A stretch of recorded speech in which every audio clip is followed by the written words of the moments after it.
उपस्थित बंधुओं, आपके समक्ष अपने विचार रखो, उसे बोलो, कुछ पंक्तियां ही सभी मिलकर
आपके समक्ष सहज करके सो बैठा हुए इसके बारे में कहना चाहूँगा।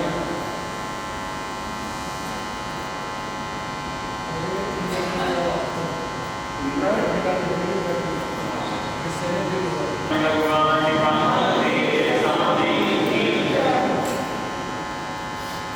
सहज करके सो बैठा हुए कहते हैं कोई भी कार्य करने से पूर्व जो भी कार्य करते हैं कोई कार्य हो चाहिए अपने कर्म हो चाहिए इंसान की दिनचर्या हो।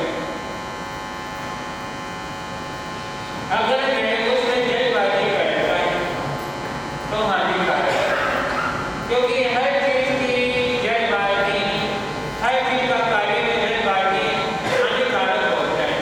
कोई कार्य करने से पूर्व या कर्म करने से पहले इंसान सोच ले या विचार कर ले, क्योंकि हर कार्य करने से पहले आप सोच ले जब विचार जल्दबाजी ना करें, ना उसमें कर्म बनते और ना कोई कार्य अधूरा रहेगा। क्योंकि हर कार्य अगर जल्दबाजी में करेगा तो कार्य जल्दबाजी में करता नहीं है या कर रहा है तो उसमें हानि भी होगी और कर्म बन भी सकते हैं। सुबह शुभ कार्य करने से पहले अगर इंसान सोच ले जल्दबाजी ना करे, केवल विचार कर ले कि इसमें कर्म बंधेंगे या कटेंगे, इससे मेरा पुण्य बढ़ेगा या घटेगा। जो मैं कार्य कर रहा हूँ इसके मेरे मुख के द्वार बंद होंगे या खुलेंगे। जो मैं काम करने जा रहा हूँ जो कार्य कर रहा हूँ उससे मेरे कार्य करने से किसको हानि होगी या नहीं होगी। अब इस तरह के कई विचार इंसान कर ले तो बाद में परेशानी तो परेशाना नहीं पड़ेगा। बिना विचारे जो करे सो पाछे पछताए, बिना विचारे जो करे सो पाछे पछताए। काम बिगड़े अपनों जग में हो ठहराए, काम बिगड़े अपनों जग में हो ठहराए। के बाद बिना विचारे जो कार्य करता है इंसान जो कार्य कर रहा है अगर बाद में पछताना ही सब कुछ नहीं होता, क्योंकि इसमें अपना ही काम बिगड़ता अपना ही कार्य बिगड़ता है और साथ में अपनी हानि भी शुरू की थी। और बाद में जब ऐसा ही सेवा कुछ नहीं है।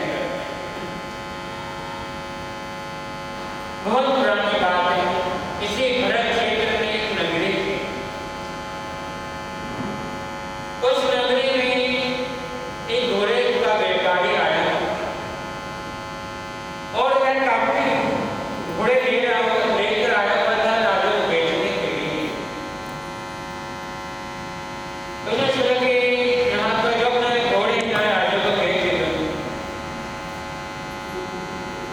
राजा से बात की, कहा मैं घोड़े बेचने आया हूँ, जो आपको अच्छा लगे ले सकते हैं, खरीद सकते हैं।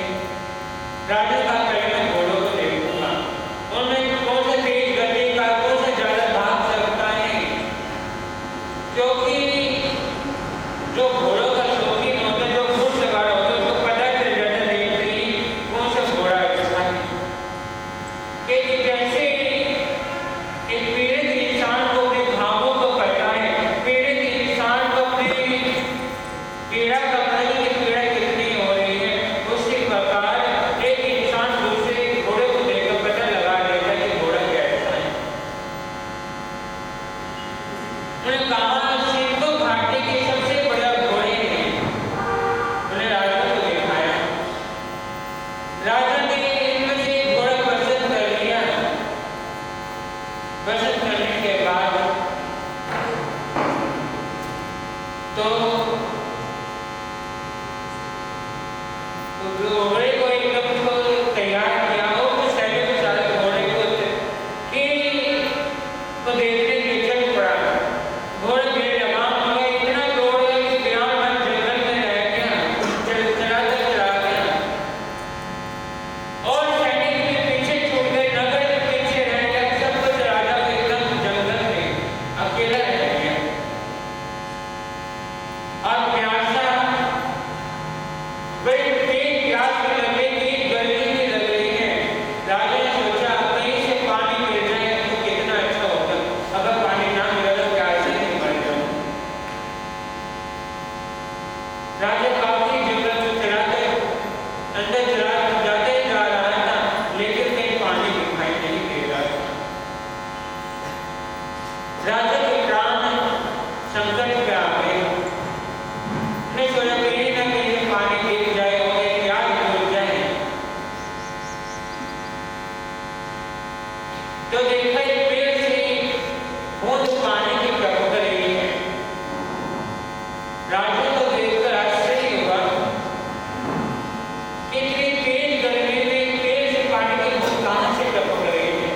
नीचे आया तो राजा को बड़ा क्रोध आ गया कि मुझे तो इतनी बड़ी प्यास लगी कि गलती तक प्राण मेरे संकट पर आ रहे लेकिन ये बार-बार गिराए जा रहे हैं।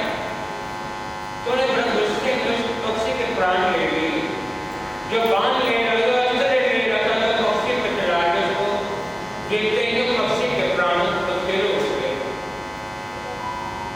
फिर दोनों लाए थे राजा के सैनिक से चले आ गए और आने के बाद राजा को सारी को पानी लगा ले रखा तो उससे पानी राजा की प्यास हो जाए।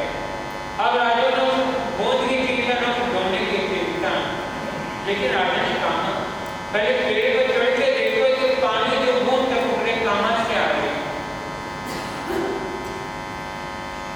एक सैनिक ने पेड़ पर चढ़कर देखा कि एक पेड़ पर सांप मरा पड़ा है और उसके मुंह से पानी की जो बूंद थी वह टपक रही थी। राजा को जब बताया तो राजा को बताना पड़ा कि पक्षी मेरे लिए क्या कर रहा था और मैं उस पक्षी के प्राण ले ली।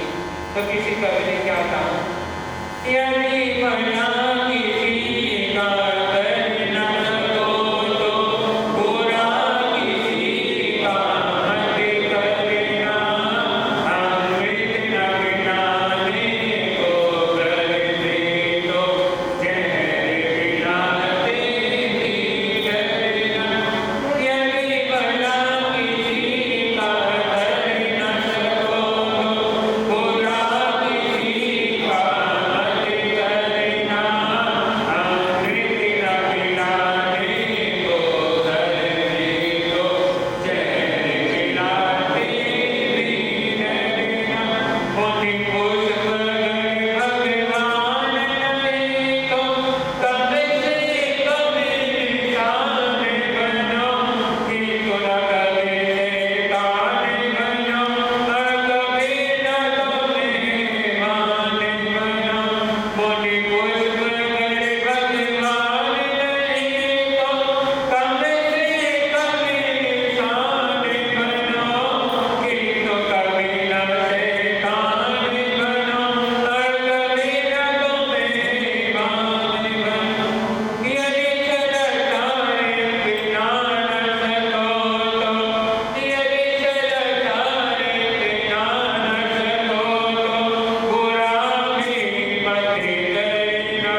मोक्षाभिलाषी बनने वाला आत्मा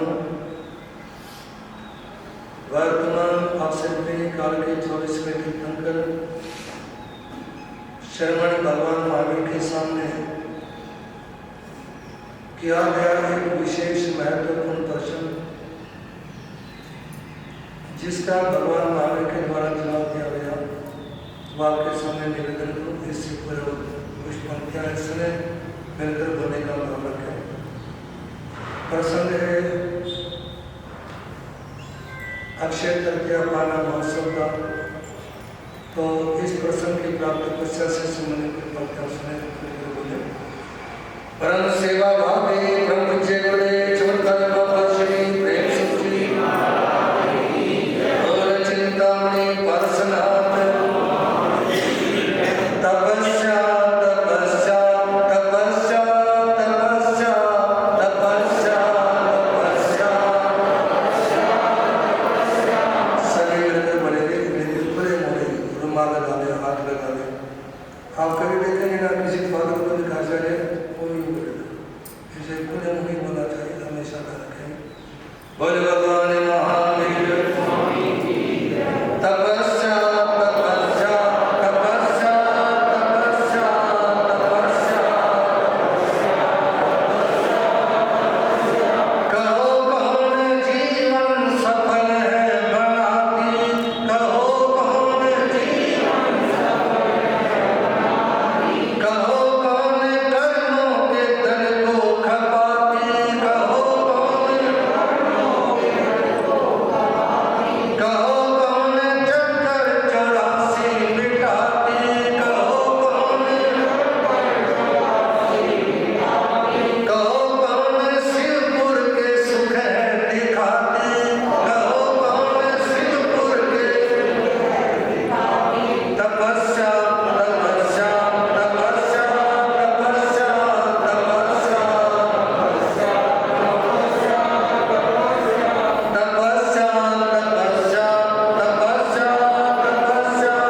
तपस्या तपस्या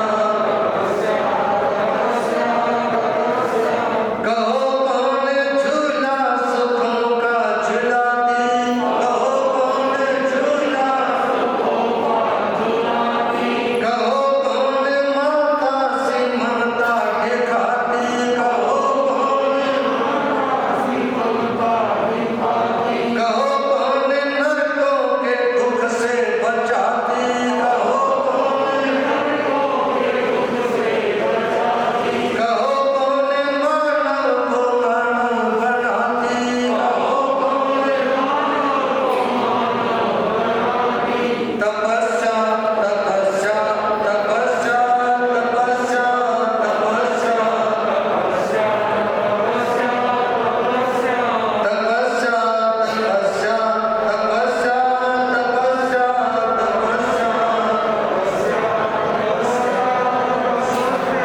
कहो कौन कसती कसौटी पे तन को, कहो कौन कसती कसौटी पे तन को, कहो कौन समता सिखाती है मन को, कहो कौन समता सिखाती है मन को, बनाती सफल है जो भक्ति भजन को, बनाती सफल है जो भक्ति भजन को, कहो कौन ऊंचा उठाती सुजन को, कहो कौन ऊंचा उठाती सुजन को। तपस्या तपस्या तपस्या तपस्या तपस्या तपस्या तपस्या तपस्या तपस्या तपस्या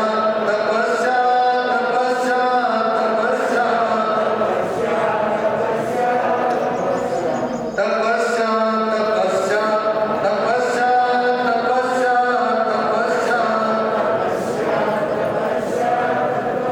तपस्या तपस्या तपस्या तपस्या तपस्या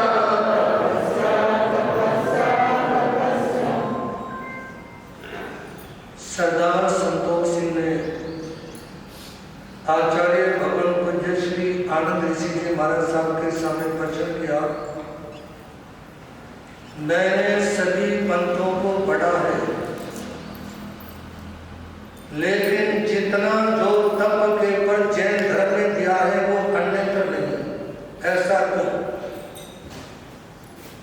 कल्याण करना है, आत्मा ने कष्ट दिया जाता है शरीर को, ऐसा क्यों?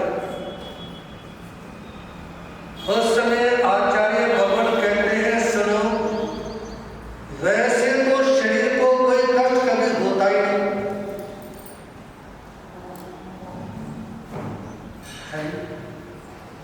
आपको मेरे सारे दर्द के बारे में शरीर को कोई दर्द नहीं होता, दर्द होता है आत्मा को। जीव का लक्षण होता है सुख दुख की अनुभूति करने वाला, ये जीव है, आत्मा है। और इस शरीर में जो वेदना आपको दिखाई देती है ना, वो इसलिए नजर आती है क्योंकि शरीर में आत्मा का प्रवेश है। शरीर में आत्मा का प्रवेश है। यदि आत्मा शरीर में से निकल जाए तो आप उसको चाहे जला के देख लो शरीर को, चाहे वो अंग का छेदन भेदन करके देख लो, कोई दर्द नहीं होगा। तो बताइए दर्द शरीर को होता है आत्मा किसको होता है? ऐसे सुनने के अगर ऐसे बैठा नहीं जा रहा, कभी टांग में करता, कभी टांग में करता, शरीर को दर्द होता है। शरीर को होता है दर्द, तो आत्मा को ही होता है, लेकिन ये शरीर को इसलिए रहता है क्योंकि इसमें आत्मा का प्रवेश है। इसलिए निवेदन आप लोगों के सामने, सुख दुख की अनुभूति करने वाली है आत्मा, ना कि शरीर।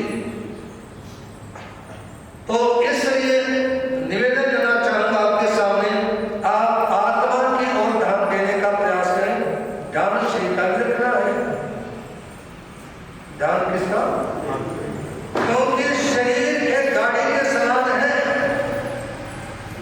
जैसे आपको एक क्षेत्र से दूसरे क्षेत्र में जाने के लिए गाड़ी का उपयोग करना पड़ता है, लेकिन वो गाड़ी जिसका आपने उपयोग किया उसको चलाने वाला ड्राइवर था, ना कि गाड़ी खुद चल रही है। इसी तरह से मतलब शरीर अपने आप कुछ नहीं करता, आत्मा का निवास है। तो इसके शरीर देखता हुआ भी नजर आएगा, बोलता हुआ भी नजर आएगा, हंसता हुआ भी नजर आएगा, क्योंकि इसमें आत्मा का प्रवेश है। इसलिए निवेदन करना चाहूंगा आपके सामने, आप अपनी आत्मा की ओर ध्यान केंद्रित आकर्षित करने का प्रयास करेंगे। और आइए आप लोगों को लेकर चलता हूं मगध प्रांत के अपापा नगरी में, जहाँ भगवान महावीर को केवल ज्ञान के दर्शन की प्राप्ति हुई और जहाँ सोमनाथ ब्राह्मण यज्ञ करवा रहे थे। उस यज्ञ में बहुत दूर से मिथिला नगरी से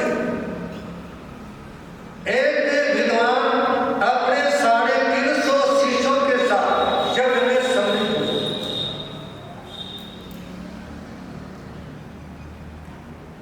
और उस यज्ञ में पहुंचे तो और भी विद्वान थे, लेकिन वो बारी बारी से जो भी विमानों को जाते थे, ताकि हम सोच रहे थे विमान ये देव यज्ञ में है और ये यज्ञ के बराबर से आगे निकल गए। आगे कौन है? जो देखने के लिए गया वो वापस नहीं आया है जी, जो देखने के लिए गया वो वापस नहीं आया। तो उस समय कंपित विद्वान जो मिथिला नगरी के निवासी थे, गौतम उनका गोत्र था और पिता का नाम देव, माता का नाम था जयंती। वो भी उस समय कंपित के साथ यज्ञ में आए हुए थे उस कार्यक्रम को देखने के लिए। और जैसे ही कंपित ने देखा लोग आगे ही बढ़ते जा रहे हैं, आसमान से उतरने वाले विद्वान यज्ञ के बजाय और आगे बढ़ गए। तो वो जाते हैं देखने के लिए, और जैसे ही समूह शरीर में प्रवेश किया कुछ अलग ही नजारा था, है जी। प्रवचन आरंभ कितने टेढ़े मेढ़े पीछे मिलेंगे, किसी को आसन बैठा है, कोई नहीं बैठा है, किसी के कपड़े मतलब किसी ने समय करके झाड़ रखे थे, किसी ने नहीं झाड़ रखे थे, ठीक है ना। संत आते हैं, आने के बाद में उनको बुलाने जाओ, घर पे प्रेरणा दो, उसके बाद भी भाव जी पता नहीं आ गया है जी, उसके बाद भी घर पे जाके भी बोलाना, उसके बाद भी ये भरोसा नहीं आएगा, नहीं आएगा। लेकिन भगवान माने तो किसी को बुलाने भी नहीं जाते थे और देवी देवता नर नारी पशु पक्षी लाखों की संख्या में उपस्थित होते थे। तो उस समय जैसे ही एक कल्पित वहां पर पहुंचा तो भगवान माने कहते आओ ऐ कल्पित, तुम स्वयं पर कल्याणकारी, तुम अपना ही कल्याण करोगे और जो तुम्हारे साथ में चलते हैं उनका भी कल्याण होगा। सुना, बड़े प्रभावित हुए और सजनों उसके बाद जैसे ही बैठे तो भगवान महावीर ने उन्हीं के मन के तारों को छेड़ दिया, अकल्पित के मन से तारों को। यदि आप प्रवचन में उपस्थित हैं और आपके मन में कोई बात है, यदि प्रवचन के माध्यम से वो बात आपके मन की हो जाए जो मन में थी और उसका समाधान भी हो जाए, तो आपके मन में ये बात आएगी कई दिनों से इस समस्या को लेकर भी परेशान था, लेकिन आज प्रवचन आने के बाद किसी को कहना भी नहीं पड़ा और उस शंका का समाधान हो गया। ऐसा अनेकों बार आपके साथ में होता होगा, ये सहयोग की बातें हैं। तो उस समय जो अकल्पित था ना, उनका नाम लेकर के भगवान मालिक कहते सुनो, तुम्हारे मन में नरक और नारकी जीवों को लेकर के शंका है, नरक है नहीं है, नारकी जीवों के साथ में क्या होता है क्या नहीं होता है, ये संशय था मुझे। तो उस समय भगवान मालिक कहते सुनो, अकल्पित जीव नरक में कैसे जाता है, नरक में क्या होता है, सुनो ध्यान से। अशुभ कर्म करने से आत्मा नरक में जाती है। अशुभ कर्म, हिंसा, झूठ, चोरी, काम भोग, अत्यधिक संग्रह की भावना, 18 पाप, ये सारी क्रिया ऐसी है जो आत्मा को नरक में लेकर के जाती है। और उस समय कहा कि जैसे एक अपराधी अपराध करता है ना और प्रशासन उसको पकड़ के जेल में डाल देता है, इसी तरह से जो कर्म है वो आत्मा को वहां लेकर के जाते हैं। सजनों, आप लोग आनंद पूर्वी पढ़ते होंगे रोजाना,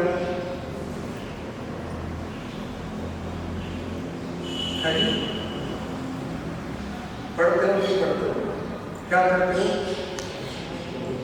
क्या पढ़ते हो, क्या पढ़ते हो, आनंद पूर्वी मत पढ़ा,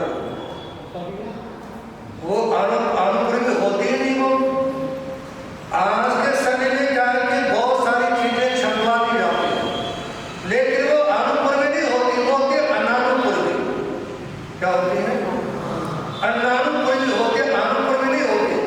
यदि किसी भी मंगलवारी में किसी चीज के ऊपर अनुपूर्वी लिखा हुआ है तो वो 100% गलत है, वो होती है अनानुपूर्वी।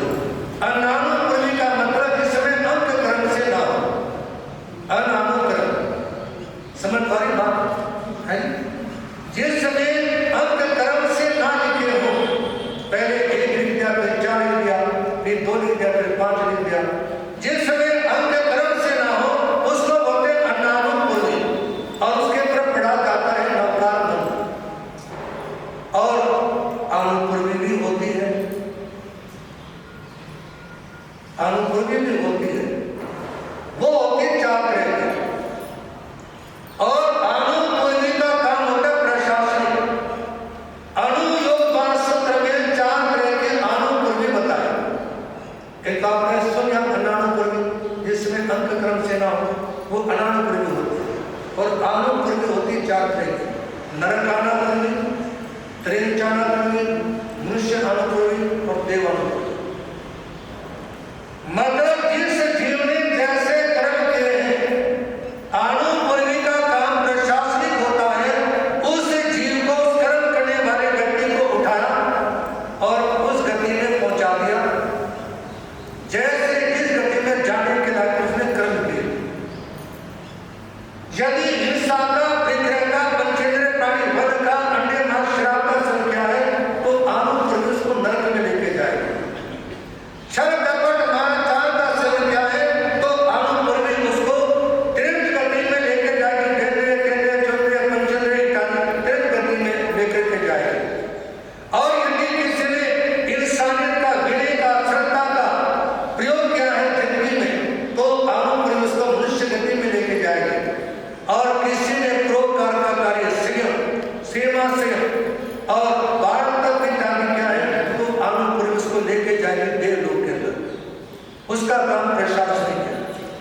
तो सभी भगवान मालिक कहते सुनो, अशुभ कर्म करने वाले को नरक मिलता है। जैसे भयंकर अपराध करने वाला हिंसक व्यक्ति को जेल में डाला जाता है ना, वैसे ही अशुभ कर्म के पुद्गल भारी होते हैं और वो आत्मा के ऊपर और ज्यादा वजन डालते चले जाते हैं। जैसे आप लोगों ने कभी प्रसंग सुना होगा, एक कुंभा है, उसका स्वभाव है पानी पे तैरना।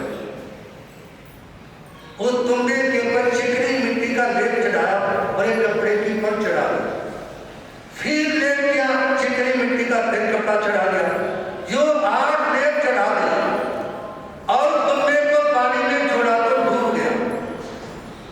लेकिन जैसे ही पानी में कपड़ा गीला हुआ, उसके ऊपर चढ़ी हुई मिट्टी गीली हुई ना, और वो ढीला पड़ के मिट्टी कपड़ा उतरता गया तो जो तुम्हारा पानी में डूब गया था वो पानी की सतह पे आ गया। इसी तरह से आत्मा संसार में डूबती है अशुभ कर्मों के कारण, खोटे कर्मों के कारण। और खोटे कर्म की सीधी सी एक मोटी पहचान है। अच्छा कर्म कौन सा है, बुरा कर्म कौन सा है, उसकी मोटी सी पहचान है।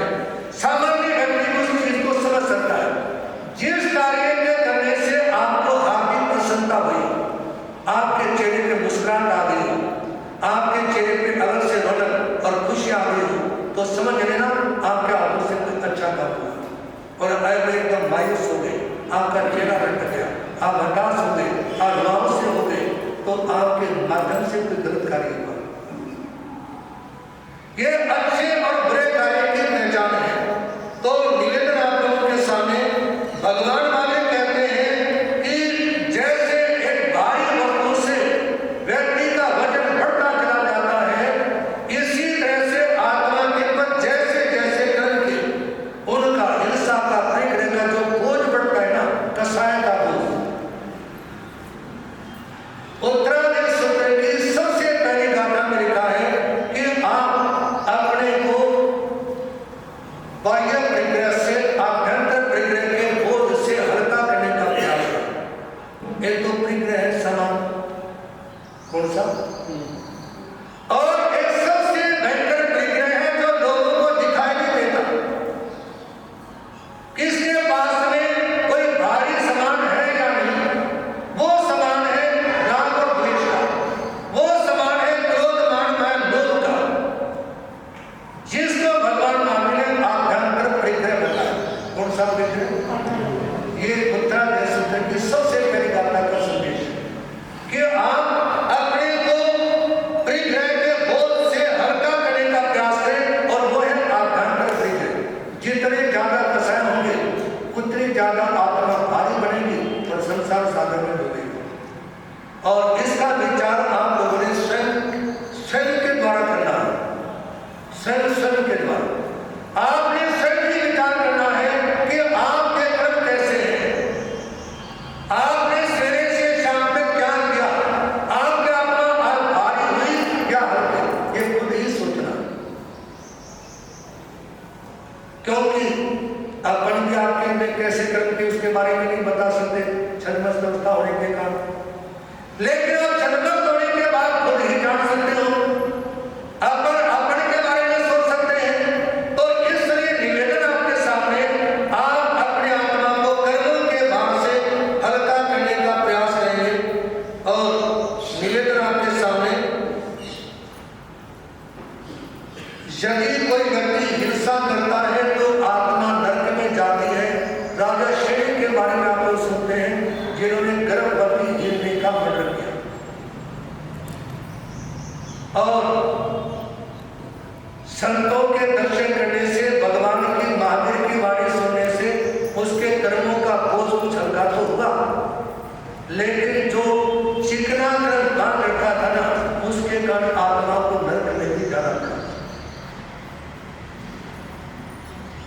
कल्याण कर्माण्य मोक्ष भक्ति, जो कर्म किए हैं उनका फल तो भोगना ही पड़ेगा।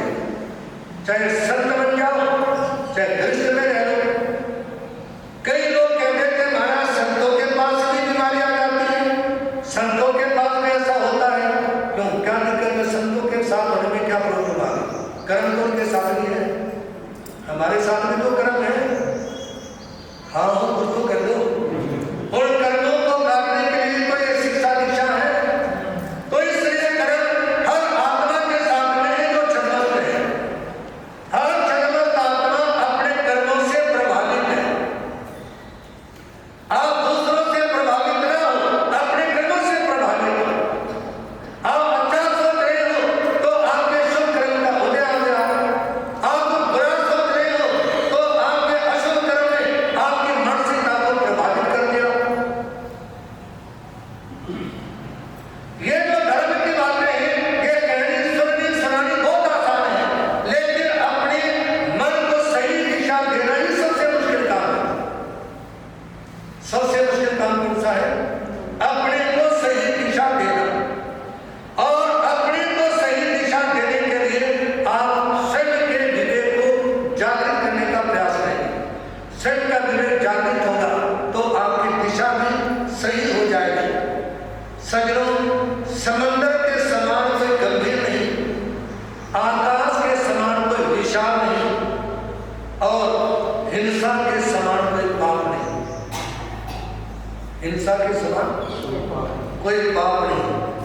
यदि गंभीरता के बारे में सोचा जाए तो तीर्थंकर भगवान भी बोलते हैं सागर गंभीरा। सागर की तरह अपने को गंभीर बना लो।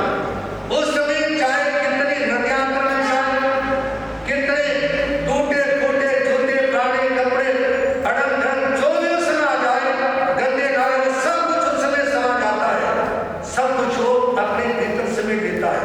ऐसी गंभीरता, ऐसी गंभीरता, मतलब समंदर के समान गंभीरता नहीं मिलेगी, आकाश के समान विशाल। जैसे आकाश विशाल है ना, ऐसे ही एक और चीज विशाल है, उससे भी ज्यादा विशाल है, और आपने सुनी दे सके। बताओ कौन सी? इच्छा हूं आकाश समान अनंत किया। इच्छा आकाश के समान अनंत है। जैसे आकाश का अंत नहीं होता ना, इसी तरह से व्यक्ति की इच्छा का भी इच्छा का भी कोई अंत नहीं होता। तो आकाश का कोई अंत नहीं होता, वो विशाल है। और इसी तरह से हिंसा के समान कोई पाप नहीं होता, और अहिंसा के समान कोई धर्म नहीं होता। हिंसा के समान कोई पाप नहीं, और अहिंसा के समान कोई धर्म नहीं।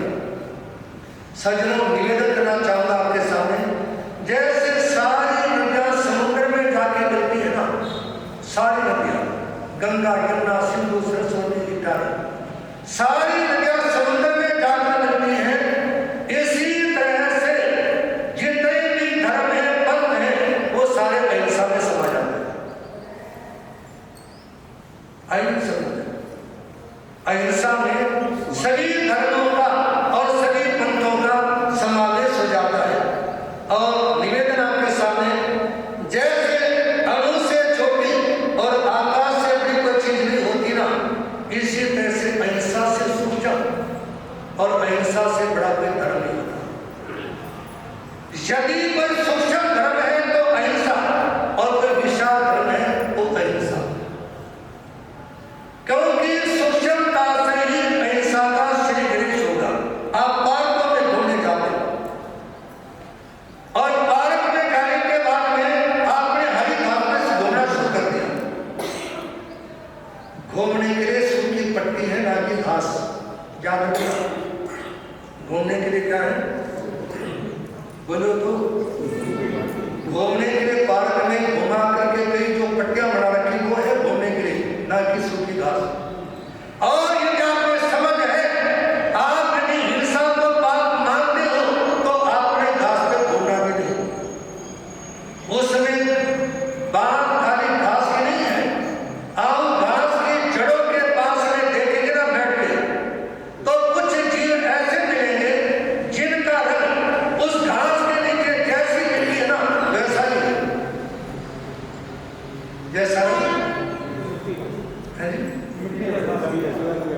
वैसा जीवन में चलेगा तो नजर आएगा और चलेगा नहीं तो आपको लगेगा व्यक्ति है।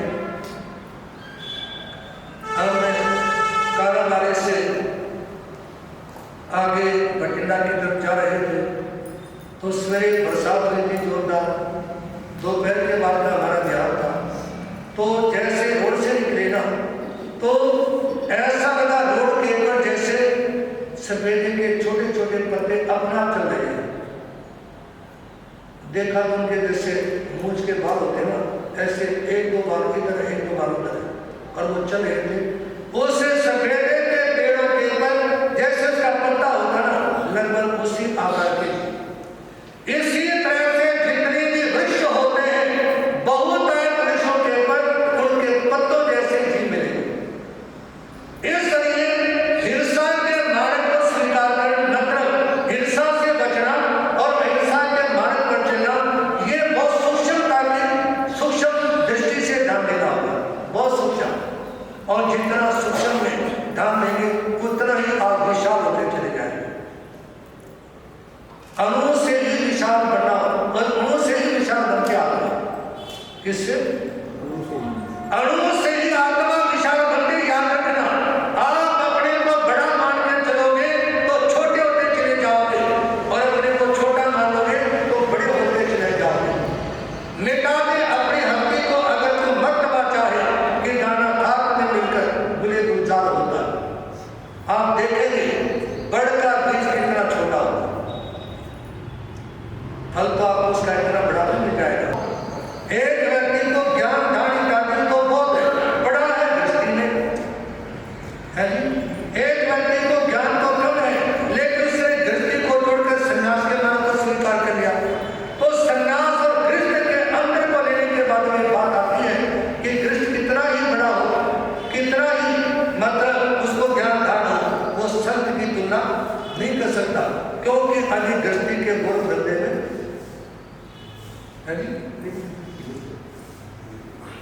किशन फंसा हुआ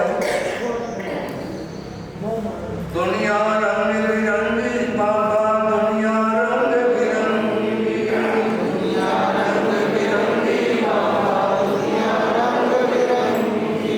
कौन किसी का संगी बाबा, कौन किसी का संगी, कौन किसी का संगी बाबा, कौन किसी का संगी। एक व्यक्ति को समझ तो है लेकिन दुनिया के राग रंग में फंसा हुआ है और एक ने उसको छोड़ दिया। छोड़ने वाले की तुलना राग रंग में फंसा व्यक्ति नहीं कर सकता।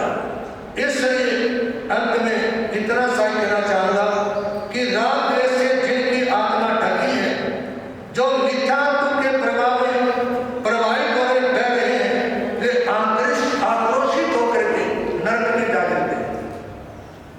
भगवान भाई बोलते हैं जो जिनकी आत्मा राग और द्वेष से ढकी हुई है, जो मिथ्यात्व के प्रभाव में प्रभावित है और आक्रोशित हो गए। क्या कहें? मिथ्यात्व के प्रभाव में प्रभावित होते हुए आक्रोशित हो गए हैं, वो नरक के गड्ढे में जाकर के गिर जाते हैं। तो जब कंपित के सामने भगवान पाक ने संदेश जाना तो उनकी आत्मा जागरूक हो गई, शंका का समाधान हो गया और वो भगवान के प्रति समर्पित हो गई। और भगवान वाले कहते हैं शंका समंतम नासी। यदि मन में शंका हो जाए ना तो पहले उसका समाधान करो, पानी भी नहीं पीना, गोचरी भी नहीं करनी, पहले शंका का समाधान करो क्योंकि शंका पतन का कारण है। शंका से आदमी मिलता है। कहते पीता वातल कभी आग नहीं होता, मौन किसी हालत में आवाज नहीं होता। यूं तो हर बीमारी का इलाज मिल जाएगा दुनिया में, लेकिन वहम का कोई इलाज नहीं होता। और उसका इलाज जो कर लेते हैं उनकी आत्मा का कल्याण हो जाता है। और जो उस बहन में ही पड़े रहते हैं उनके लिए आप सुन रहे हैं कि अशुभ कर्म करने से आत्मा नरक गति में जाती है। तो इसलिए आप लोगों के सामने निवेदन है, नरकों के बंधनों को तोड़ने के लिए धर्म शरण करने के लिए आए और सभी बंधुजन, सभी माता बहनें समय लेकर के बैठे अपने मन को समझा लें। एक बार पति पत्नी में किसी बात को लेकर कहासुनी हो गई और सारा दिन मुझे चढ़ाने बैठे, घरवाला कमरे में दरवाजे